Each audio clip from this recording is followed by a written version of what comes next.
ఉమ్మడి ఆదిలాబాద్ జిల్లా ఖానాపూర్కి సంబంధించిన ఎమ్మెల్యే ఎడ్మ బొజ్జ ఉన్నారు, మాట్లాడదాం. ఎడ్మ బొజ్జ గారు, ప్రభుత్వం ఎటకేలకు 42%కి సంబంధించినటువంటి స్పెషల్ ఆర్డినెన్స్ తీరడానికి సిద్ధమవుతా ఉంది. కాస్త భిన్నాభిప్రాయాలు కూడా ఉన్నాయి ఇతర పార్టీలకు సంబంధించినటువంటి విషయం. వాటన్నిటి గురించి కూడా మాట్లాడదాం. వాటికంటే ముందు ఉమ్మడి ఆదిలాబాద్ జిల్లాకి సంబంధించినటువంటి విషయంలో ఈ మధ్య కాలంలోనే సీతక్క నిజామాబాద్కు షిఫ్ట్ అయ్యారు. ఆమె ఇక్కడ నేను ఉండలేను, నన్ను మార్చండి అనేటువంటిది గతంలో ఆమె కంప్లైంట్ చేసింది. ఎట్లా ఉమ్మడి జిల్లాలో ఎట్లా ఉంది రాజకీయం, ఏమైనా ఇబ్బందికరంగా ఉందా, ఏమనిపిస్తుంది స్థానికంగా ఎమ్మెల్యేగా మీరేం చెప్తారు? ఈరోజు ఉమ్మడి ఆదిలాబాద్ జిల్లాలో రాజకీయ పరంగా చాలా మంచిగా ఉంది, ఎలాంటి ఇబ్బందులు లేవు. సరే, అధిష్టానం అనేది నిర్ణయం తీసుకున్నది. సరే, అక్కడ సీతక్క ఏది ఓపెన్ అయినప్పటికీ కూడా సీతక్క ఉండబట్టి ఆ ప్రాంతంలో ఆదివాసులందరూ కావచ్చు, ఆ ప్రాంతానికి సంబంధించిన వాళ్ళు కావచ్చు, ఎంపీ ఎలక్షన్లో ఏనాడు రాని విధంగా 4 లక్షల పైచిలకు ఓట్లు మేము తీసుకురావడం అనేది జరిగింది. కాబట్టి సీతక్క అక్కడ నిజంగా ఆమె సొంత కాన్స్టిట్యూన్సీని వదిలి కూడా మరి ప్రత్యేకించి ఆదిలాబాద్ కాన్స్టిట్యూన్సీలో, అంటే ఆదిలాబాద్ పార్లమెంట్ ఉమ్మడి ఆదిలాబాద్ జిల్లాలో కూడా ప్రత్యేకించి ఒక్కరోజు కాదు 2 రాత్రులు 3 రాత్రులు ఆ ప్రాంతంలో తిరిగి మరి ప్రత్యేకించి అందరినీ కూడా సమన్వయం చేస్తూ పోయింది. కానీ సరే, అధిష్టానం విషయంలో సరే అక్కకు కూడా కొంత ఇబ్బందులు అయినాయి కావచ్చు.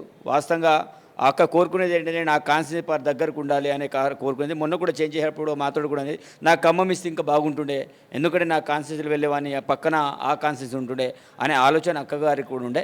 కాబట్టి అక్కడైతే ఇలాంటి విషయంలో ఎలాంటి గ్రూప్ నెంబర్ కూడా ఎలాంటి కూడా ప్రాబ్లం కూడా లేవు. అంటే జనరల్గా సీతక్క అంటే సీఎంతో చాలా క్లోజ్ యాక్సెస్ ఉన్నటువంటి వ్యక్తులు. ఆమె టీడీపీ నుంచి వచ్చారు, తర్వాత ఇప్పుడు రేవంత్ రెడ్డి కూడా అక్క అనే పిలుస్తారు. అంత క్లోజ్, ఇంట్లోకి డైరెక్ట్గా వెళ్ళిపోయేటువంటి ఫ్రీడమ్ ఆమెకు ఉంది. ఆమెను ఇబ్బంది పెడితే దాదాపుగా ముఖ్యమంత్రిని ఇబ్బంది పెట్టినట్టుగానే చర్చ.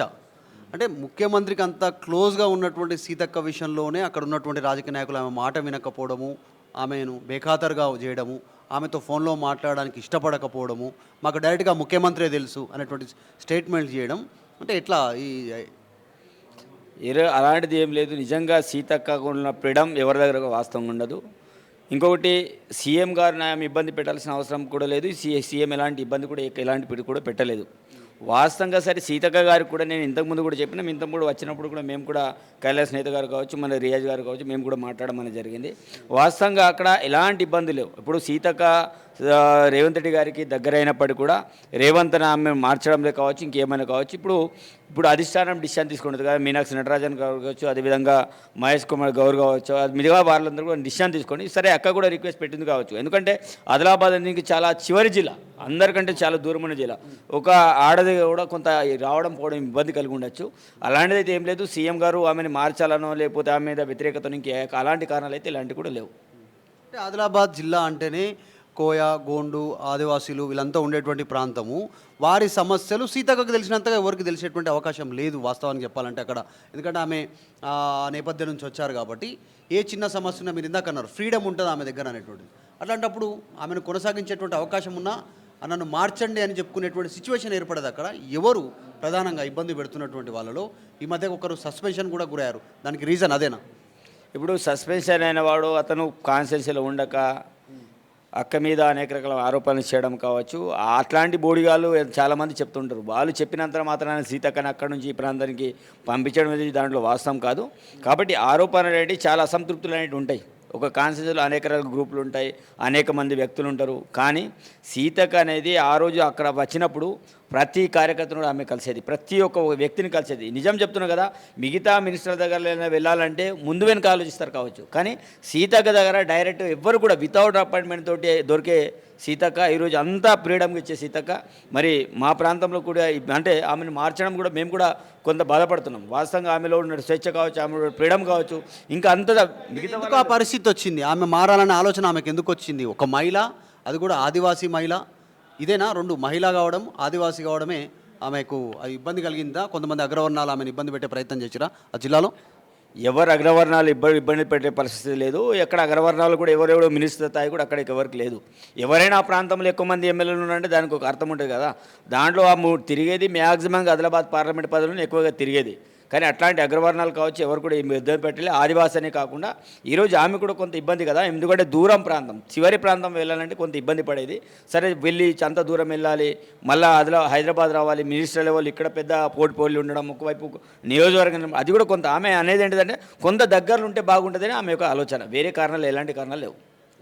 ఇంకా అభివృద్ధి విషయంలో కాంగ్రెస్ అధికారంలోకి వచ్చిన తర్వాత ఈ 20 మంత్స్లో 20 నెలల్లో ఎట్లాంటి డెవలప్మెంట్స్ జరిగినాయి, ఇంకేమేం జరగాల్సినటువంటి అవసరం ఉంది ఉమ్మడి ఆదిలాబాద్ జిల్లాలో? మీరు అన్నట్టు చివరి జిల్లా, సో కాస్త అటువైపు రావాలన్నా కూడా కనెక్టివిటీకి సంబంధించిన నిజంగా అధికారులు కానీ వీళ్ళంతా ఇందాక అన్నారు. సో అట్లాంటి సిచ్యువేషన్ ఉంటుంది కాబట్టి ఏమేమి జరగాలి, ఇప్పటివరకు ఏమేమి జరిగాయి?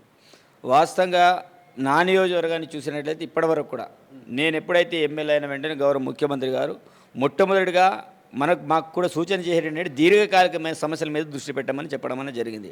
అందులో ప్రధానంగా నాకు సంబంధించిన అయితే కడెం ప్రాజెక్ట్ సంబంధించిన నేను ఎమ్మెల్యే అయిన వెంటనే గౌరవ ముఖ్యమంత్రి గారు చెప్పిన వెంటనే 9,46,00,000 శాంక్షన్ చేసి, ఎందుకంటే దానికంటే ముందు తెలుసు 2 సార్లు తెగడానికి అట్లాంటి సిచ్యువేషన్ జరిగింది. కానీ ఈసారి ఎలాంటి ప్రమాదం లేకుండా మరి దానికి ఒక మరమ్మతులన్నీ కూడా చేపట్టడం అనేది జరిగింది. దాంతోపాటు డెవలప్మెంట్కి సంబంధించిన ఆ ప్రాంతంలో మేజర్గా ఇష్యూస్ ఏవైతున్నాయో అవన్నీ కూడా గౌరవ ముఖ్యమంత్రి గారికి మేము లిఖితపూర్వకంగా రాసి ఇవ్వడం అనేది జరిగింది. నా నియోజకవర్గానికి integrated young India integrated school కూడా 200 కోట్లతో శాంక్షన్ చేయడం అనేది జరిగింది. మిగతా అన్ని డెవలప్మెంట్ కూడా గౌరవ ముఖ్యమంత్రి కూడా ఈ ప్రాంతాన్ని ఒక దత్తత జిల్లాగా తీసుకుంటే మాట్లాడడం అనేది జరిగింది. ప్రత్యేకమైన చొరవ తీసుకొని ఆ ప్రాంతంలో ఎమ్మెల్యేలు లేకపోయినప్పటికీ కూడా ప్రత్యేకమైన నిధులతో శాంక్షన్ చేసుకొని ఆ ప్రాంతాన్ని కూడా విద్యా వైద్య వ్యవసాయ పరంగా అన్ని రకాల డెవలప్మెంట్ అయితే చేస్తున్నాం. మరి గవర్నమెంట్ వచ్చిన వెంటనే విద్యాశాఖ గౌరవ ముఖ్యమంత్రి దగ్గర నుండి ప్రతి పాఠశాల చదివే విద్యార్థికి మంచి సౌకర్యాలు ఉండే ఆలోచనతో అమ్మ ఆదర్శ పాఠశాల ద్వారా ప్రతి పాఠశాలలో మరి ఎలక్ట్రిసిటీ, ఫ్యాను, కరెంటు, దాంతోపాటు విద్యార్థులకు తాగునీరు, అదేవిధంగా టాయిలెట్ బాత్, అది మినిమం నీడ్స్ విద్యార్థులకి.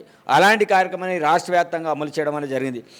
మిగతా విషయాలు అయితే తెలుసు. ఈరోజు సన్న బియ్యం స్కీమ్ అంటే మేము మేనిఫెస్టోలో పెట్టకపోయినప్పటికీ కూడా ఈరోజు ప్రత్యేకమైన స్కీమ్ని తీసుకొచ్చి ప్రతి పేదవాడికి 3 పూటలు కడుపు నిండా భోజనం తినేటట్టు ఈరోజు సన్న బియ్యంని మరి స్కీమ్ని తీసుకురావడం.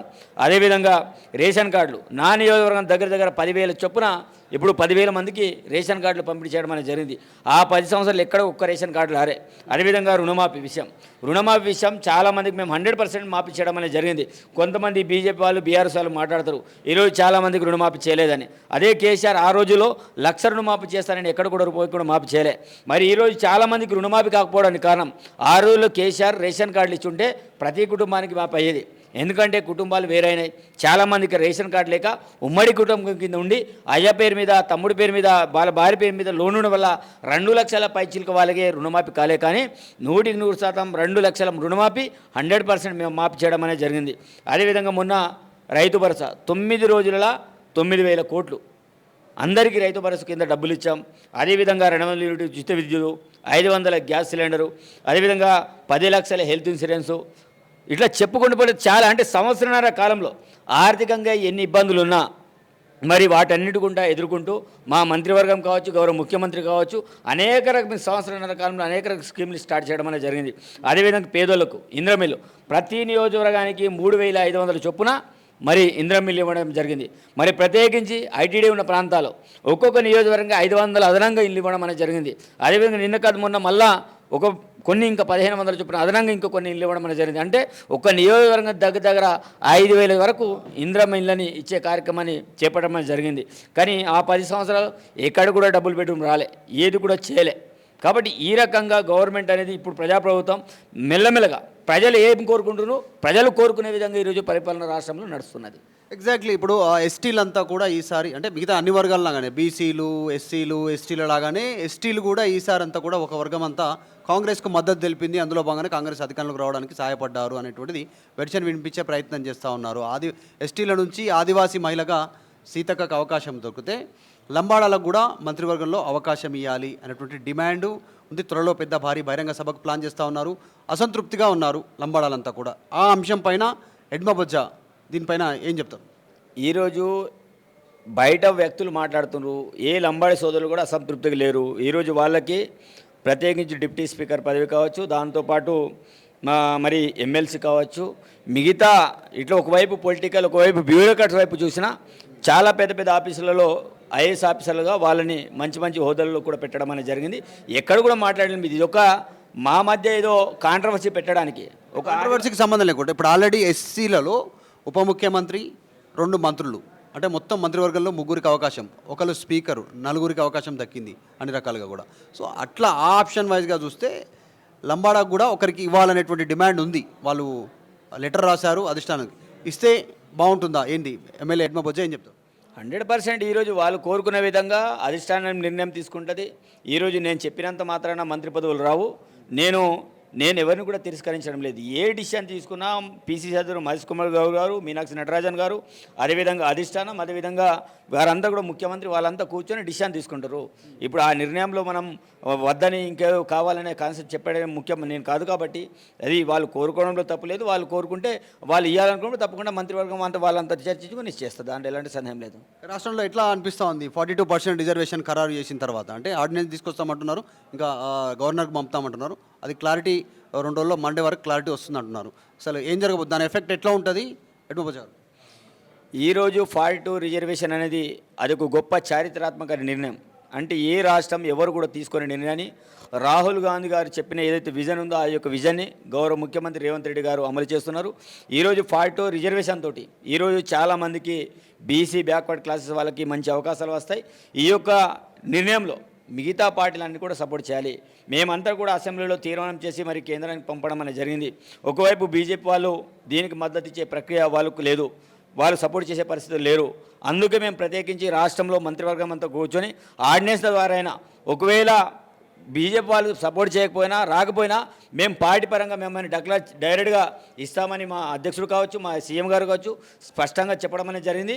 దాంతోపాటు మొన్న కూర్చున్న మంత్రివర్గంలో ఆర్డినెన్స్ రూపంలో రిజర్వేషన్ తీసుకొద్దాం, అందరికీ పాలన పంచుతామని ఆలోచన చేయడం అనేది జరిగింది.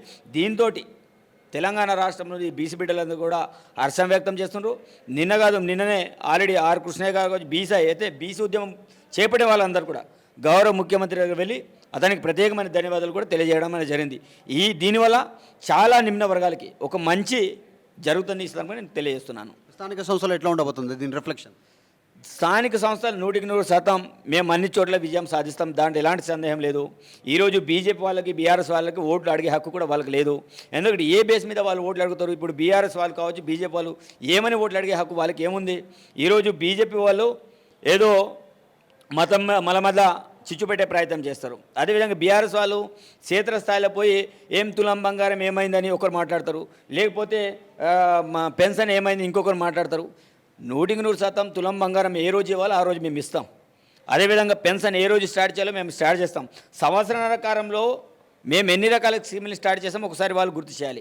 మరి వాళ్ళు అనేక రకాల హామీలు ఇచ్చిండ్రు కదా. దళితులకు 3 ఎకరాల భూమి ఇస్తామని చెప్పిండ్రు, దళితులను సీఎం చేస్తామని చెప్పిండ్రు, నిరుద్యోగ భృతి ఇస్తామని చెప్పిండ్రు, అదేవిధంగా రైతులందరికీ ఉచిత ఎరువులు ఇస్తామని చెప్పిండ్రు, 1,00,000 రుణమాఫీ చేస్తామని చెప్పిండ్రు, అదేవిధంగా డబుల్ బెడ్రూమ్ ఇల్లు ఇస్తామని చెప్పిండ్రు. ఎవరికి ఏం చేశారు? అంటే సరే వాళ్ళకి 10 సంవత్సరాల అవకాశం ఇచ్చాం. 10 సంవత్సరాలు ఎవరు కూడా ఏం చేయలేకపోయారు, ఉద్యోగాలు కల్పించలేకపోయారు. మేము సంవత్సరాల కాలంలో 60,000 పైచలకు ఉద్యోగాలు కల్పించినాం. అదేవిధంగా మేము ఏవైతే చెప్పిన మాట ప్రకారం రేషన్ కార్డులే కావచ్చు, మహిళలకు ఉచిత బస్సే కావచ్చు, 500 గ్యాస్ సిలిండరే కావచ్చు, అదేవిధంగా ఇందిరమ్మ ఇల్లే కావచ్చు, మేము సంవత్సరాల కాలంలో ఆర్థికంగా ఇబ్బందులు ఉన్నప్పుడు ఇన్ని చేశాం. చెప్పడానికి ఈరోజు వాడు అడిగే కేవలం కాంగ్రెస్ పార్టీకి ఉంది తప్ప బీజేపీ బీఆర్ఎస్ వాళ్ళు ఎక్కడ కూడా హక్కు లేదు. 100% లోకల్ బాడీస్ కావచ్చు, మున్సిపాలిటీ కావచ్చు, అన్నీ కూడా మేమే గెలవబోతున్నాం. ఒకవైపు కవిత మద్దతు తెలుపుతూ ఉంది వచ్చే ఆర్డినెన్స్కి కానీ 42% రిజర్వేషన్ పైన. బీఆర్ఎస్ వ్యతిరేకిస్తూ ఉంది. కేటీఆర్ వీళ్ళంతా నెగిటివ్ కామెంట్ చేశారు. బీఆర్ఎస్కి సంబంధించినటువంటి వాళ్ళు సీఎం దిష్టిబొమ్మ దగనం చేశారు. ఇప్పుడు కవితకి రిజర్వేషన్కి ఎలాంటి పొందన కూడా లేదు. వాళ్ళ కుటుంబ కక్షలు, వాళ్ళ కొట్లాట, ఏదో పంచాయతీ కింద వాళ్ళ వైపు ఏదో మల్దాలని ఒక డ్రామా బాజీ చేస్తున్నారు. అది కుటుంబంలో నాడే నాటకం. వాళ్ళంత నటులు ఇంకా ఈ రాష్ట్రంలో కాదు దేశంలో కూడా ఎవరు కూడా లేరు. కవిత ఒకవైపు, హరీష్ రావు ఒకవైపు, కేటీఆర్ ఒకవైపు, కేసీఆర్ ఒకవైపు. కాబట్టి అది ఒక డ్రామా బాజీ. కాబట్టి ఈ యొక్క రిజర్వేషన్ ఈరోజు మా రాహుల్ గాంధీ యొక్క నినాదం. ఆ రాహుల్ గాంధీ యొక్క నినాదాన్ని మా ప్రజాప్రభుత్వం, మా మంత్రివర్గం, మా సీఎం గారు, మా అధ్యక్షులు వీళ్ళందరూ కూడా మేము ఇచ్చిన మాటని కట్టుబడి ఉండాలి, రిజర్వేషన్ కల్పించాలనే ఆలోచనతో 42% రిజర్వేషన్ కల్పించారు. దీన్ని బేస్ చేసుకొని ఈరోజు మోదీ గారు ఈరోజు మా నిర్ణయాన్ని వారి దేశంలో అమలు చేసే విధంగా కులగణ కార్యక్రమాన్ని వాళ్ళు చేపట్టడం అనేది జరిగింది. ఈ కవిత ఎవరు, వాళ్ళ కుటుంబం ఏంటిది, ఈ 10 సంవత్సరాలు ఎందుకు చేయలేకపోయారు? ఈరోజు మేము చేస్తే వాళ్ళు ఏదో మాతో పాటు వంతన పాడడానికి ప్రయత్నం చేస్తారు. మేమేమంటున్నాం, వాళ్ళకు అంత దమ్ముంటే అదే కేసీఆర్ వచ్చి అసెంబ్లీలో మాట్లాడారు రిజర్వేషన్ విషయంలో, లేకపోతే కేంద్రంతో తలవంచి దాన్ని అమలు చేయమని వాళ్ళకి చెప్పండి. ఇదంతా డ్రామా బాజీ. కాబట్టి కవితకి ఈ యొక్క రిజర్వేషన్కి ఎలాంటి సంబంధం లేదు. ఇది కాంగ్రెస్ పార్టీ పేటెంట్ హక్కు, ఇది రిజర్వేషన్ కల్పించడం. చివరిగా ఉమ్మడి ఆదిలాబాద్ జిల్లా కొత్త ఇన్ఛార్జ్ పనితీరు ఎట్లా ఉంది, ఏం చెప్తారు? ఈరోజు జూపల్లి కృష్ణారావు యొక్క పనితీరు, తను ఇన్ఛార్జిని నియమించిన తర్వాత ఆదిలాబాద్ జిల్లాకు రావడం అనేది జరిగింది. అందులో నిర్మల్ కావచ్చు, ఆదిలాబాద్లో ప్రత్యేక సమావేశాలను పెట్టడం అనేది జరిగింది. దాంతోపాటు ఆదివాసులను కూడా ఉట్టూరు కేంద్రంగా సమావేశపరిచి ఆదివాసుల సమస్యను కూడా తను వినడం అనేది జరిగింది. తను మిగతా టూర్లు చేయాలి కాబట్టి తను వచ్చిన వెంటనే మిగతా అందరితోటి అయితే సమన్వయం చేసుకొని అందరితోటి పరిచయాలు కావచ్చు, ఉన్న అధికారులతోటి అన్నీ కూడా రివ్యూ మీటింగ్లని ఏర్పాటు చేసి రావడం అనేది ఫర్దర్గా అతను మేమైతే అనుకుంటాం ఇంకా సమర్థవంతంగా అక్కడ ఆ ప్రాంతంలో పార్టీని బలోపేతం చేయడానికి కృషి చేస్తారని మేమైతే అనుకుంటున్నాం. రైట్, ఇది ఎడ్మా బొజ్జా ఈరోజు ప్రజాప్రతినిధులతో కార్యక్రమం కింద గాంధీభవన్ వచ్చారు. దాంట్లో భాగంగా ఉమ్మడి ఆదిలాబాద్ జిల్లాకి సంబంధించినటువంటి అంశంలో ఇన్ఛార్జ్ మార్పు విషయంలో సీతక్క ఇబ్బంది పడ్డ మాట వాస్తవమే. ఆమె ఉమ్మడి నిజామాబాద్ జిల్లాకి సంబంధించినటువంటి కేటాయింపు జరిగింది, దానికంటే కూడా ఖమ్మం అయితే బాగుండనేటువంటి అభిప్రాయాన్ని కూడా వ్యక్తం చేసిందని చెప్తా ఉన్నారు. దాంతోపాటు 10 సంవత్సరాలలో ఉమ్మడి ఆదిలాబాద్లో జరిగినటువంటి అభివృద్ధి ఈ 20 నెలల కాల వ్యవధిలో పెద్ద ఎత్తున స్కీమ్స్ రూపంలో కావచ్చు, నిధులు తీసుకురావడం రూపంలో కావచ్చు సక్సెస్ అయ్యాం. ముఖ్యమంత్రి ఆదిలాబాద్ జిల్లాని దత్తత తీసుకున్నాననేటువంటి స్టేట్మెంట్ గతంలో చేశారు. ఖచ్చితంగా అభివృద్ధి ఫ్యూచర్లో ఇంకా ఎక్కువ జరుగుతుంది. 42% రిజర్వేషన్ బీసీలకు ఇవ్వనున్నటువంటి నేపథ్యంలో స్థానిక ఎన్నికల్లో ప్రత్యేక ఆర్డినెన్స్ ద్వారా అది కూడా లబ్ధి చేకూరుతుంది కాంగ్రెస్ పార్టీకి అనేటువంటి అంశాన్ని ఎమ్మెల్యే ఎడ్మా బొజ్జా చెప్తా ఉన్నారు. అసలైన తొలి వెలుగు. ఫాలో వాట్సాప్ @తొలి వెలుగు అఫీషియల్.